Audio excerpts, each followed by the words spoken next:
कृषि, वन, पर्यटन, उद्योग, वाणिज्य लगायतका उत्पादन क्षेत्रका कार्यक्रम तथा विनियोजन प्रस्तुत गर्ने अनुमति चाहन्छु। कृषि नेपाली अर्थतन्त्रको भरपर्दो आधारको रूपमा रहेको कृषि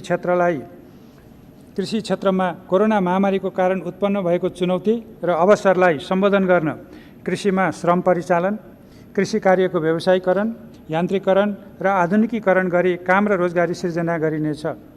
कृषि क्रान्तितर्फ उन्मुख हुन कृषि भूमिको अधिकतम उपयोग गर्दै बालीको सम्भावनाको आधारमा सहकारी, सामुदायिक तथा निजी फर्म मार्फत ठूलो परिमाणमा उत्पादन गर्न प्रोत्साहित गरिनेछ। यसका लागि सिँचाइ, मल, बिउ, पुँजी, प्रविधि र बजार सुनिश्चित गरिनेछ। कृषि उत्पादनमा मुलुकलाई आत्मनिर्भर गराउँदै खाद्य सुरक्षा र सम्प्रभुता कायम गर्दै लगिनेछ। आगामी वर्ष दूध, तरकारी र मासुजन्य वस्तुको उत्पादनमा आत्मनिर्भर हुने गरी लक्षित कार्यक्रम सञ्चालन गरिनेछ। पोषक र औषधीय गुण भएका उच्च मूल्यका कृषि वस्तु उत्पादन र चैते धान तथा वसन्ते मकै खेतीलाई प्रोत्साहित गरिनेछ। गरिब, विपन्न तथा साना किसानलाई लक्षित गरी कृषि उद्यम प्रवर्धनका लागि ग्रामीण उद्यम तथा आर्थिक विकास कार्यक्रम सञ्चालन गरिनेछ। प्रधानमन्त्री कृषि आधुनिकीकरण आयोजनालाई पुनर्संरचना गर्दै स्थानीय सम्भावनाका आधारमा एक स्थानीय तहमा एक उत्पादन पकेट क्षेत्र कार्यक्रम सञ्चालन गरिनेछ। आगामी वर्ष कृषि र पशुपालनका थप 250 पकेट क्षेत्र विकास गरी प्रत्येक स्थानीय तहमा कम्तीमा एक कृषि पकेट क्षेत्र रहने सुनिश्चितता गरिनेछ। यसका लागि रु 3 अर्ब 22 करोड बजेट छुट्याएको छु। खाद्य स्वच्छता प्रवर्धन तथा नियमन गर्न कानुनी संरचना तयार गरिनेछ। आगामी वर्ष कर्णाली र गण्डकी प्रदेशमा खाद्य गुणस्तर प्रयोगशाला सञ्चालनमा ल्याइनेछ। विषादीको उपयोग सुरक्षित स्तरमा राख्न जनचेतना अभिवृद्धि र प्रभावकारी नियमन गरिनेछ। सबै स्थानीय तहमा घुम्ती प्रयोगशाला मार्फत माटो परीक्षण गरी उपयुक्त बिउ, मल लगायतका कृषि सामग्री सिफारिस गर्ने व्यवस्था मिलाइनेछ। खेतीबाली लगाउने समय अगावै रासायनिक मलको पर्याप्त आपूर्ति सुनिश्चित गर्न रासायनिक मलको अनुदानमा बजेट वृद्धि गरी रु 11 अर्ब पुर्याएको छु। प्राङ्गारिक मलको प्रयोग बढाउँदै अर्ग्यानिक खेतीलाई प्रोत्साहित गरिनेछ। यस्तो उत्पादनलाई ब्रान्डिङ गरी बजार प्रवर्धन गरिनेछ।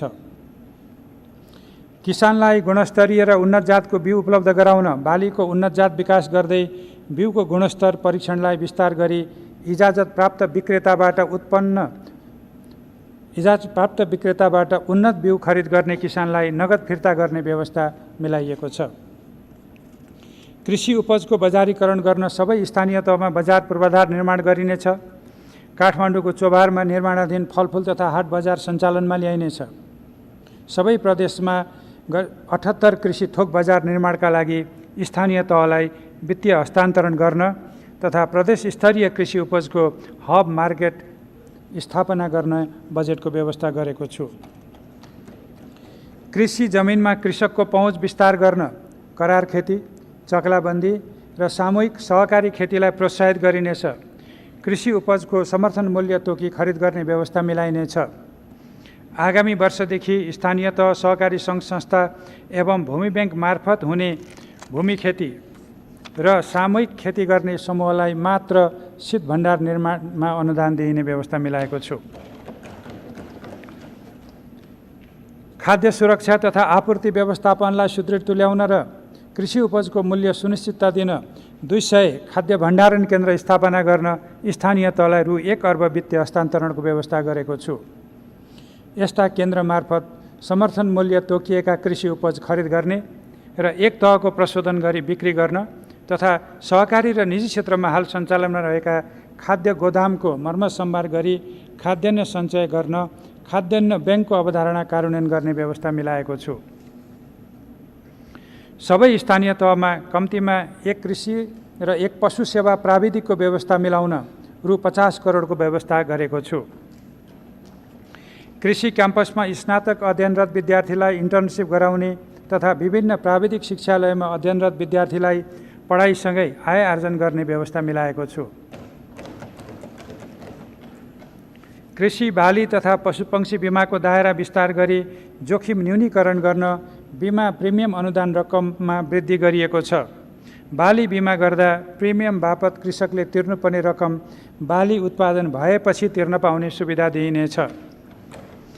कृषिको उत्पादन तथा बजार जोखिम कम गर्न मोबाइल एप्स मार्फत किसानका लागि मौसम, बिउ बिजन, खेती प्रविधि र बजार मूल्य सम्बन्धी सूचना उपलब्ध गराइनेछ।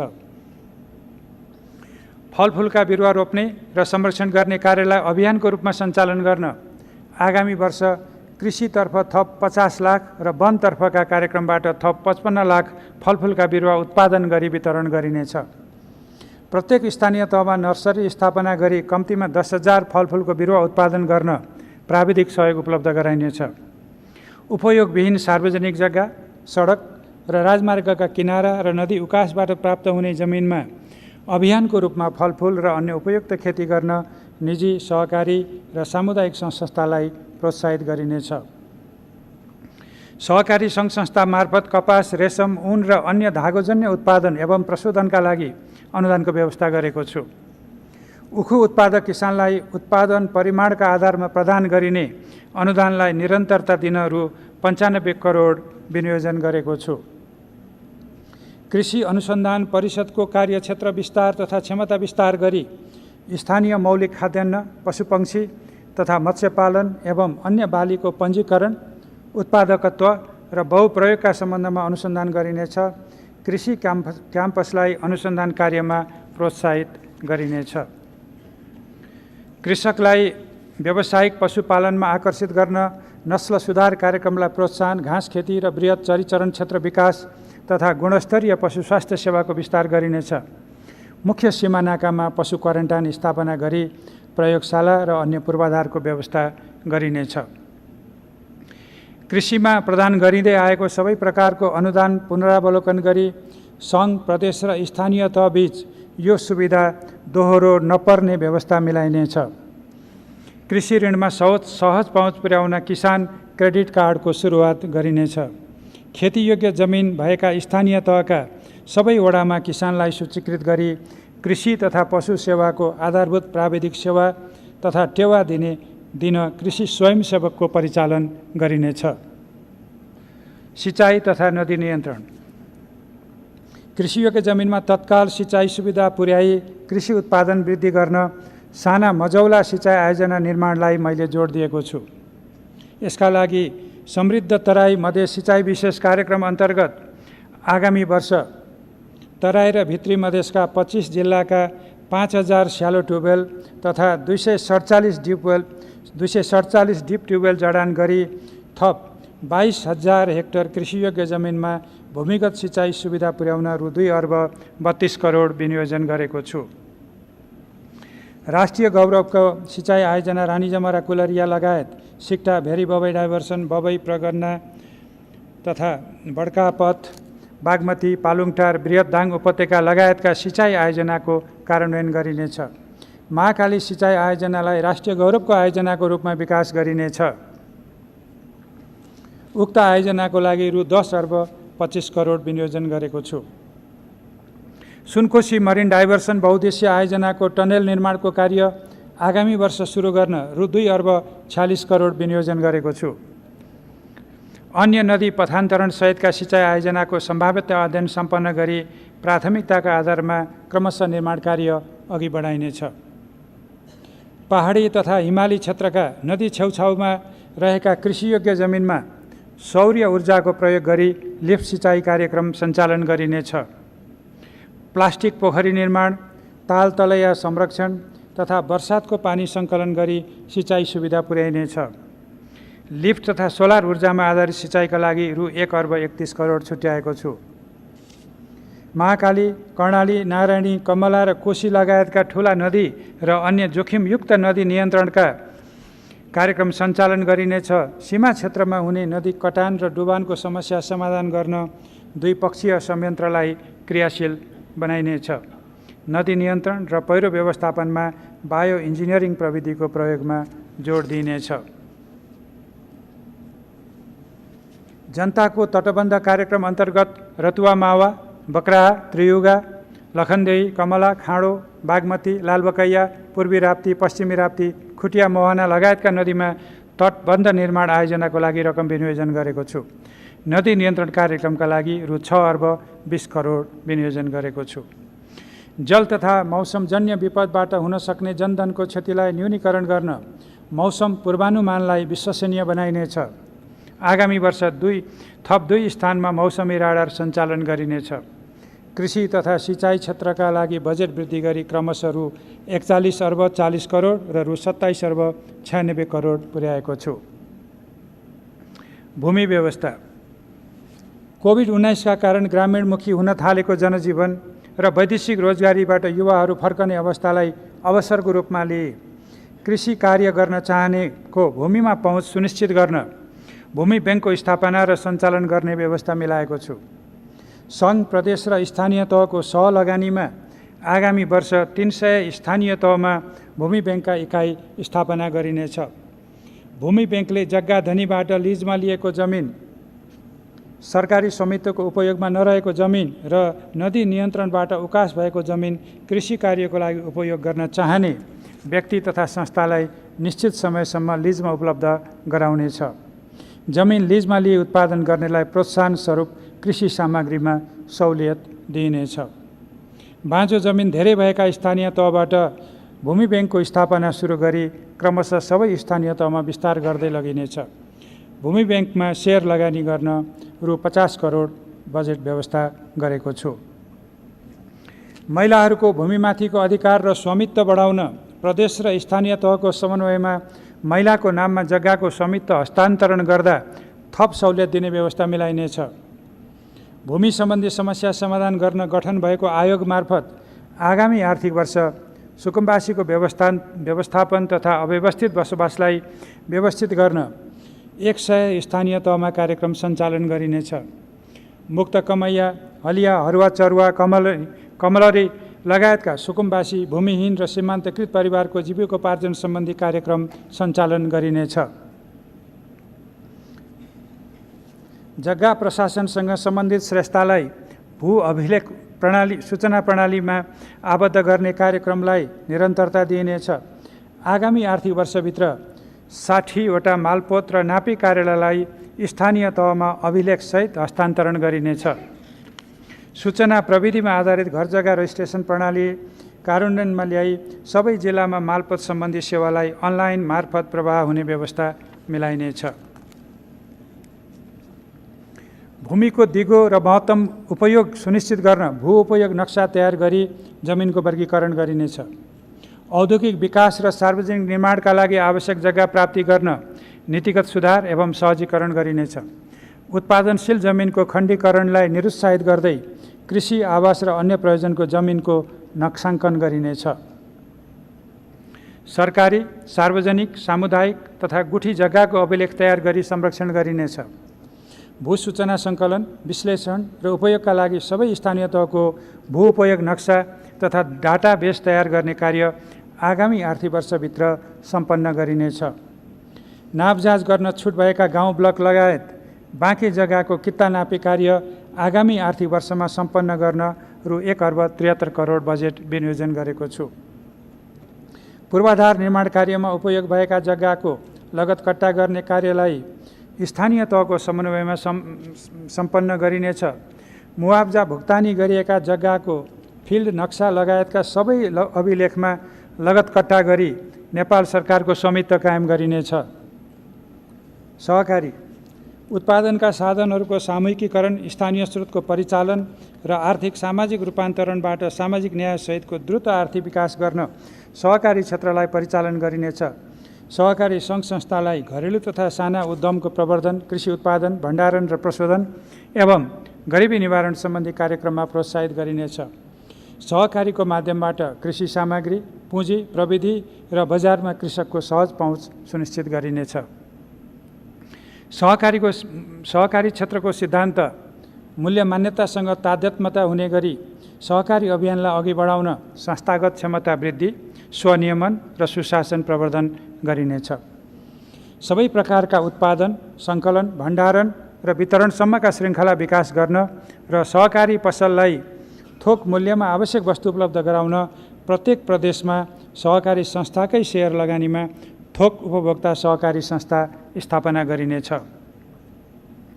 गरिब, विपन्न, शैक्षिक बेरोजगार र वैदेशिक रोजगार अवरुद्ध भएका युवालाई सहकारी संस्था मार्फत कर्जा प्राप्त गरी साना तथा घरेलु उद्योग स्थापना गर्न प्रोत्साहित गरिनेछ।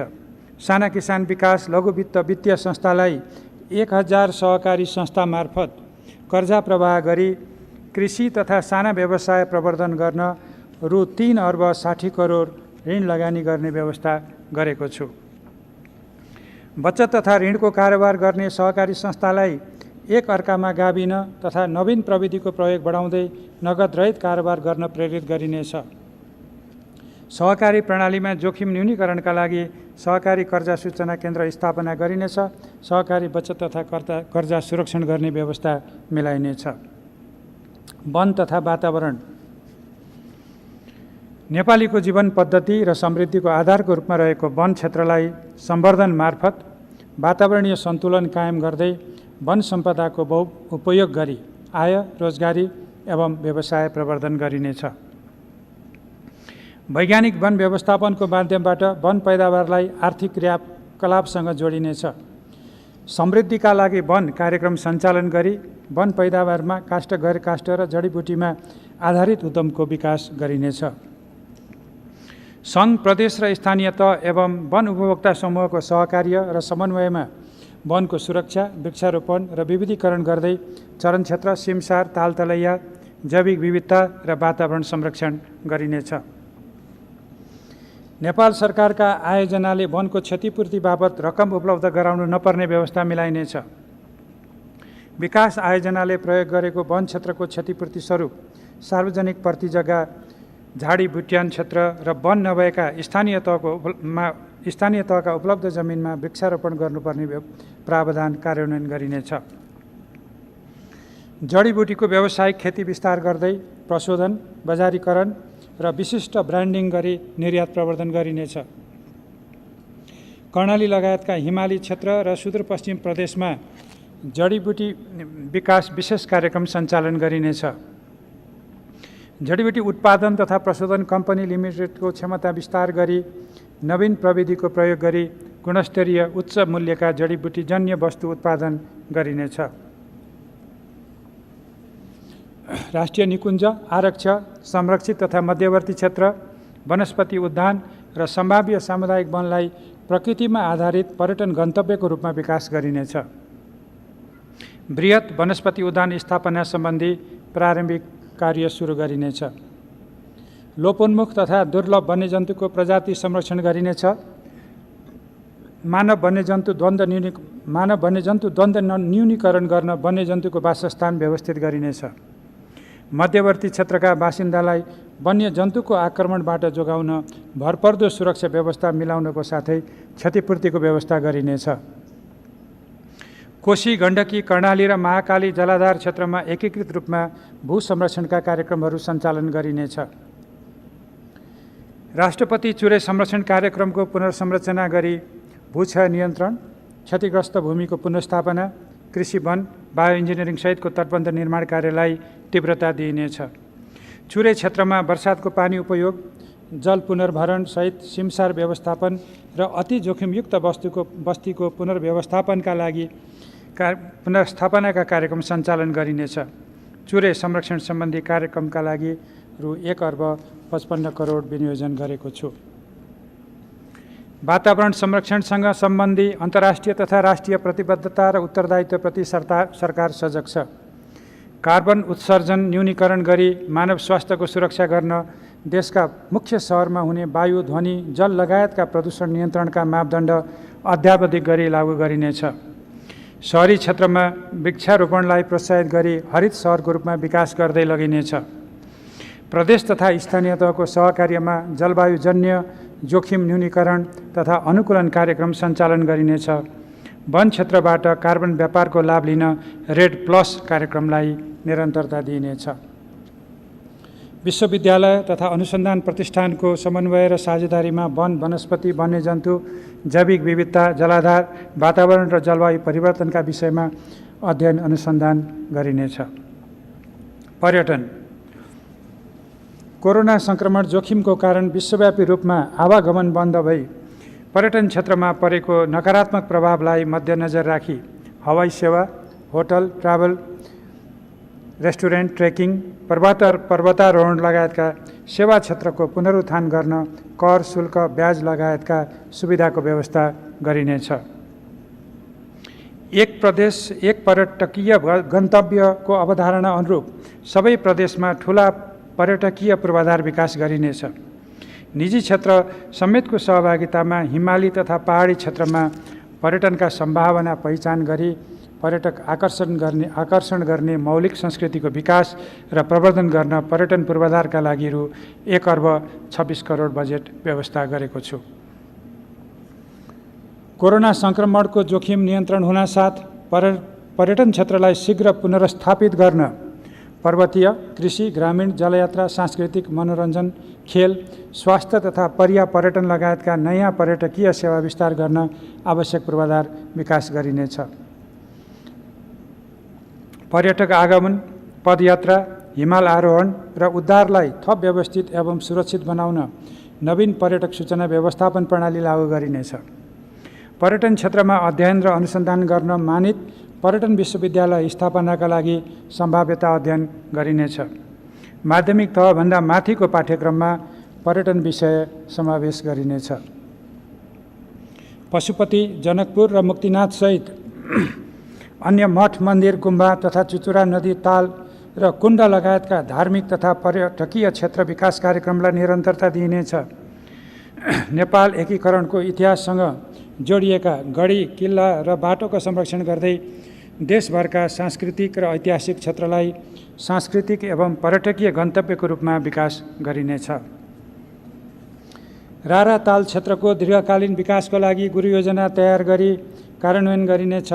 पहाडी र हिमाली क्षेत्रका सम्भाव्य पर्यटकीय स्थललाई सुविधायुक्त हिल स्टेसनको रूपमा विकास गर्न पूर्वाधार विस्तार गरी पर्यटन प्रवर्धन गरिनेछ। आन्तरिक पर्यटन प्रवर्धन गरी शिथिल पर्यटन क्षेत्रलाई पुनर्जागृत गर्न कोरोनाको जोखिम समाप्त भएसँगै राष्ट्र सेवक कर्मचारी तथा सङ्गठित संस्था र निजी क्षेत्रका कर्मचारीलाई समेत देश दर्शन गर्न प्रोत्साहित गरिनेछ।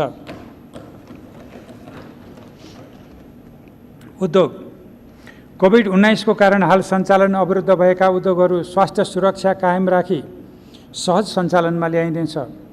स्वदेशी कच्चा पदार्थमा आधारित उच्च मूल्य अभिवृद्धि गर्ने र निर्यातमूलक प्रकृतिका उद्योगको स्थापना तथा विस्तारलाई विशेष प्रोत्साहन गरिनेछ। औद्योगिक क्षेत्र, विशेष आर्थिक क्षेत्र एवं औद्योगिक ग्राममा स्थापना हुने उद्योगलाई कर प्रणाली मार्फत थप प्रोत्साहन गरिनेछ। कृषि, पर्यटन तथा वन लगायतका क्षेत्रसँग अग्र र पृष्ठ सम्बन्ध स्थापित हुने साना तथा मझौला उद्योगको विकास र विस्तार गर्न उद्यमशीलता, सिप र प्रविधिको उपयोगमा जोड दिइनेछ। स्वदेशी वस्तुको उपभोग गर्दै आन्तरिक उत्पादनलाई प्रोत्साहित गर्न कपास, रेशम, ऊन, बाँस, केरा, अल्लो र वनस्पतिजन्य धागो उत्पादन र स्वदेशी कपडा उद्योगलाई प्रोत्साहन गरिनेछ। राज्य कोषबाट खर्च बेहोरिने सुरक्षाकर्मी लगायतका राष्ट्र सेवकको पोसाक, जुत्ता र अन्य उपभोग्य सामग्री स्वदेशमै उत्पादन गर्ने व्यवस्था मिलाइनेछ।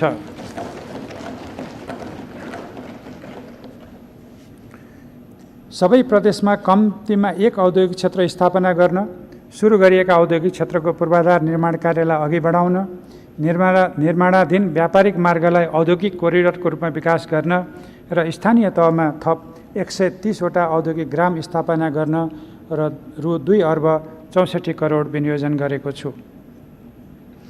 रुग्ण तथा बन्द उद्योगलाई निजी क्षेत्र समेतको सहभागितामा थप लगानी, नवीन प्रविधिको प्रयोग र व्यावसायिक व्यवस्थापनको माध्यमबाट पुनरुत्थान गरिनेछ। सरकारी र निजी क्षेत्रको साझेदारीमा विशेष आर्थिक क्षेत्र र अन्तर्देशीय आर्थिक क्षेत्रको पूर्वाधार विकासका लागि सम्भाव्यता अध्ययन, जग्गा प्राप्ति, विद्युत पहुँच र सडक मार्ग निर्माणको कार्य सम्पन्न गरिनेछ। निर्माणाधीन विशेष आर्थिक क्षेत्रको निर्माण कार्यलाई निरन्तरता दिइनेछ। आगामी वर्ष नवलपरासीको धौवादी फलामखानीबाट उत्पादन सुरु गर्न पहुँच मार्ग निर्माण र मेसिनरी जडान गर्ने कार्य सम्पन्न गरिनेछ। सुर्खेतमा बहुमूल्य पत्थरको प्रशोधन केन्द्र स्थापना गरिनेछ। दैलेख र अन्य सम्भाव्य स्थानमा पेट्रोलियम पदार्थको उत्खनन गरिनेछ। सुन, तामा, युरेनियम, फलाम लगायतका सम्भाव्य खनिज वस्तुको अन्वेषण तथा व्यावसायिक उत्पादनको सम्भाव्यता अध्ययन गरिनेछ। बैतडी तथा बझाङमा रासायनिक मलमा प्रयोग हुने फस्फोराइड अन्वेषण तथा उदयपुरको कम्पुघाटमा म्याग्नेसाइडको विस्तृत अध्ययन तथा अन्वेषण गरिनेछ। दैनिक जनजीवनका आवश्यक वस्तु, औषधि र स्वास्थ्य सामग्री एवं स्वदेशी कच्चा पदार्थ प्रयोग गरी आन्तरिक उत्पादन वृद्धि गर्न सामूहिक ट्रेडमार्क प्रयोग गर्न पाउने व्यवस्था सुरु गरिनेछ।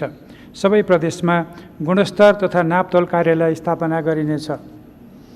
औद्योगिक व्यवसाय प्रवर्तनका लागि स्थापित राष्ट्रिय उत्पादकत्व तथा आर्थिक विकास केन्द्र र औद्योगिक व्यवसाय विकास प्रतिष्ठानको पुनर्संरचना गरी एकीकृत संस्थाको रूपमा सञ्चालन गरिनेछ।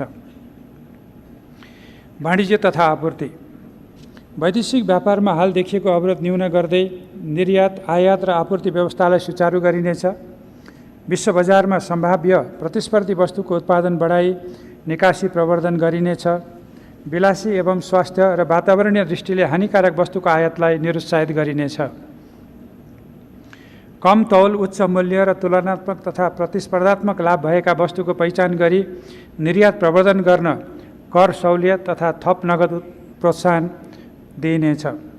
चिया, कफी, अर्ग्यानिक तरकारी, पिउने पानी तथा जडीबुटी जन्य वस्तुको उत्पादनलाई ब्रान्डिङ गरी निकासी गर्न प्रोत्साहित गरिनेछ। हिमाली र पहाडी क्षेत्रमा अर्ग्यानिक उत्पादनमा जोड दिइनेछ। निकासी पैठारी सङ्केत नम्बर जारी गर्ने प्रणालीलाई थप सुदृढ बनाई अन्य प्रणालीसँग अन्तर्आबद्ध गरिनेछ। नेपाली हस्तकलाको प्रचार प्रसार र बजारीकरणमा सहयोग पुर्याउने तथा निर्यातयोग्य वस्तुको आपूर्ति प्रवर्धन गर्नको लागि काठमाडौँमा सार्क स्तरीय प्रदर्शनी स्थल निर्माण गरिनेछ। स्थानीय हस्तकलाको प्रवर्धन गर्नको लागि भृकुटी मण्डप लगायतका स्थानमा प्रदर्शनी कक्ष सञ्चालन गरिनेछ। विराटनगर र वीरगञ्जका सीमा नाकामा एकीकृत जाँच चौकी सञ्चालनमा आई व्यापार सहजीकरणमा योगदान पुगेको पृष्ठभूमिमा नेपालगञ्ज र भैरवाका सीमामा समेत निर्माण कार्य अघि बढाइनेछ। आगामी वर्ष चोभार र रसुवाको टिमुरेमा सुखा बन्दरगाहको निर्माण, कैलालीको हरैयामा विशेष आर्थिक क्षेत्र, कञ्चनपुरको दोधारा चाँदनीमा सुखा बन्दरगाहको निर्माण र हुम्लाको यारी, मुस्ताङको कोरला, सखुवासभाको किमाथाङका र ताप्लेजुङको ओलाङचुङ गोलामा व्यापार पूर्वाधार विकास कार्य अघि बढाइनेछ। सार्क खाद्य सुरक्षा बैंक र राष्ट्रिय खाद्य सुरक्षा भण्डारमा नेपालको तर्फबाट गर्नुपर्ने योगदान बढाइनेछ। आपूर्ति सम्बन्धी सार्वजनिक संस्थानको भण्डारण क्षमता बढाई खाद्य वस्तुको सहज उपलब्धता र मूल्य नियन्त्रण गरिनेछ।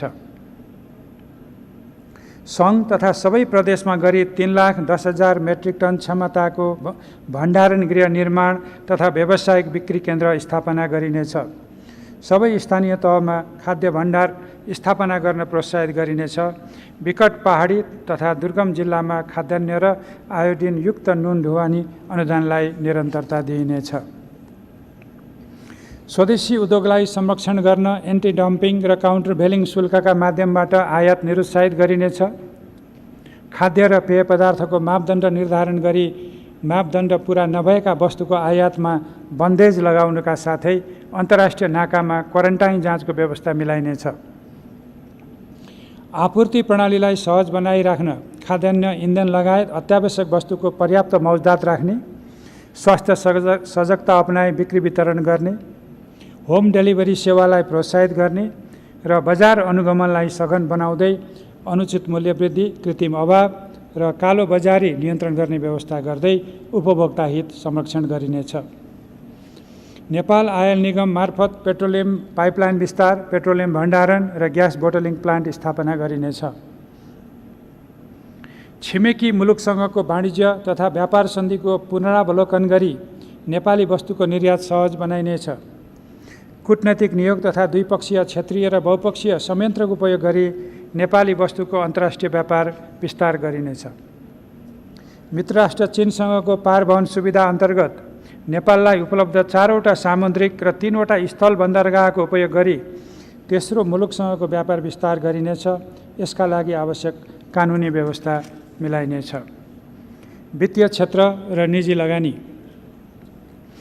अर्थतन्त्रमा देखिएको शिथिलताका कारण वित्तीय क्षेत्रको स्थायित्व र सेवा प्रवाहमा प्रतिकूल असर पर्न नदिने गरी नियमनकारी व्यवस्था मिलाइनेछ। कोभिडको असर न्यूनीकरणका लागि चालिएका कदमबाट प्रभावित उद्योग व्यवसायको शीघ्र पुनरुत्थान गर्ने, नयाँ लगानी प्रवर्धन गर्ने र उत्पादन अभिवृद्धि तथा रोजगारी सिर्जनाका लागि वित्तीय क्षेत्रको स्रोत परिचालन गरिनेछ। वित्तीय पहुँच अभिवृद्धि गर्दै वित्तीय साधनको परिचालन उत्पादनमुखी बनाइनेछ। बैंक तथा वित्तीय संस्थाहरू एक आपसमा गाभ्न प्रोत्साहित गरिनेछ। भुक्तानी प्रणालीलाई सुरक्षित, आधुनिक र विद्युतीय प्रविधिमा आधारित बनाइनेछ। बैंकहरूबाट प्रवाह हुने सहुलियतपूर्ण कर्जा कार्यक्रमको पुनर्संरचना गर्दै यसको दायरा फराकिलो बनाइनेछ। यस्तो कर्जा 5% ब्याज दरमा उपलब्ध गराइनेछ। सहुलियतपूर्ण कर्जाको सुरक्षण र व्यवसाय बिमा प्रिमियमको 50% अनुदान दिइनेछ। ब्याज कर्जा सुरक्षण तथा बिमा प्रिमियम अनुदानका लागि रु 13 अर्ब 96 करोड विनियोजन गरेको छु। विद्युतीय प्रणालीमा आधारित वित्तीय सेवा विस्तार गर्दै दुर्गम क्षेत्रमा ब्याङ्किङ पहुँच अभिवृद्धि गर्न शाखारहित मोबाइल र इन्टरनेट ब्याङ्किङ सेवा उपलब्ध गराइनेछ। बैंक तथा वित्तीय संस्थालाई बाह्य पुँजी परिचालन गर्न प्रोत्साहित गरिनेछ। लघु वित्त संस्थाहरूको सञ्चालन दक्षता अभिवृद्धि गरी कर्जाको ब्याज दर यथार्थपरक बनाइनेछ। आम नागरिकमा पहुँच पुग्ने गरी बिमाको दायरा विस्तार गरिनेछ। बिमा दाबी व्यवस्थालाई सहज र सरल बनाई तोकिएको समयभित्र भुक्तानी सुनिश्चित गरिनेछ। घुम्ती बिमा कार्यक्रम सञ्चालन गरी कृषि र लघु उद्यम व्यवसायमा बिमाको पहुँच अभिवृद्धि गरिनेछ। कोभिड-19 का कारण सञ्चालनमा आउन नसकेका उद्योग प्रतिष्ठान एवं यातायातका साधनको बिमा पोलिसीको म्याद लकडाउनको अवधिसम्म थप गर्ने व्यवस्था मिलाइनेछ। आगामी आर्थिक वर्षदेखि नेसनल पेमेन्ट गेटवे सञ्चालनमा ल्याई नेपालभित्रका सबै प्रकारका भुक्तानी फरफारक हुने व्यवस्था मिलाइनेछ। विद्युतीय भुक्तानी कारोबारको लागत घटाउँदै नगद रहित कारोबारलाई प्रोत्साहित गरिनेछ। विद्युत, खानेपानी, शिक्षा र स्वास्थ्य लगायतका सार्वजनिक सेवा शुल्कको भुक्तानी विद्युतीय माध्यमबाट गर्ने व्यवस्था मिलाइनेछ। पुँजी बजारको दायरा विस्तार गरी ऋणपत्रको दोस्रो बजार कारोबार सुरु गरिनेछ। नेपाल स्टक एक्सचेन्ज लिमिटेडको दोस्रो बजार कारोबारलाई पूर्ण रूपमा विद्युतीय प्रविधिमा आधारित बनाइनेछ। पुँजी बजारमा संस्थागत लगानी अभिवृद्धि गर्न आगामी आर्थिक वर्ष स्टक डिलर सञ्चालनमा ल्याइनेछ। वस्तु विनिमय बजार सञ्चालनमा ल्याउन आवश्यक व्यवस्था मिलाइनेछ। धितोपत्र बोर्ड, नेपाल स्टक एक्सचेन्ज लिमिटेड र सिडिएस एन्ड क्लियरिङ लिमिटेडको संरचनात्मक सुधार गरिनेछ। वर्तमान प्रतिकूल परिस्थितिका कारण जोखिममा परेको निजी क्षेत्रको लगानी सुरक्षा, पुँजी निर्माण र व्यावसायिक वातावरण सुधार गर्न तत्कालीन र दीर्घकालीन उपायहरू अवलम्बन गरिनेछ। कोरोना सङ्क्रमणको जोखिम सामान्यीकरण हुँदै जाँदा आर्थिक पुनरुत्थानको प्रक्रिया छिटो सुरु गर्न आवश्यक स्रोतको कमी हुन नदिन बाह्य पुँजी परिचालन, प्रविधि हस्तान्तरण र बौद्धिक सम्पत्तिको संरक्षणमा जोड दिइनेछ। निजी लगानी प्रोत्साहित गर्न चालु आर्थिक वर्ष सञ्चालनमा ल्याइएको एकल बिन्दु सेवा केन्द्रलाई स्वचालित बनाई लगानीकर्तालाई सहज र गुणस्तरीय सेवा प्रदान गरिनेछ। कम्पनी दर्ता, नवीकरण वा खारेजी प्रक्रियालाई सूचना प्रविधिमा आधारित बनाई विकेन्द्रीकृत गरिनेछ। वैदेशिक व्यापार सहजीकरण गर्न नेपाल राष्ट्रिय एकद्वार प्रणाली विकास गरी कार्यान्वयनमा ल्याइनेछ। लगानी तथा व्यापारलाई व्यवस्थित गर्न अन्तर्राष्ट्रिय असल अभ्यास र राष्ट्रिय परिवेश अनुरूपको आवश्यक कानुनको तर्जुमा र विद्यमान कानुनमा परिमार्जन गरिनेछ। विदेशी मुद्राको हेजिङ सुविधा, सम्मिश्रित वित्त व्यवस्था र लगानीका अन्य वैकल्पिक उपकरणको व्यवस्था गरी निजी लगानी प्रवर्धन गरिनेछ।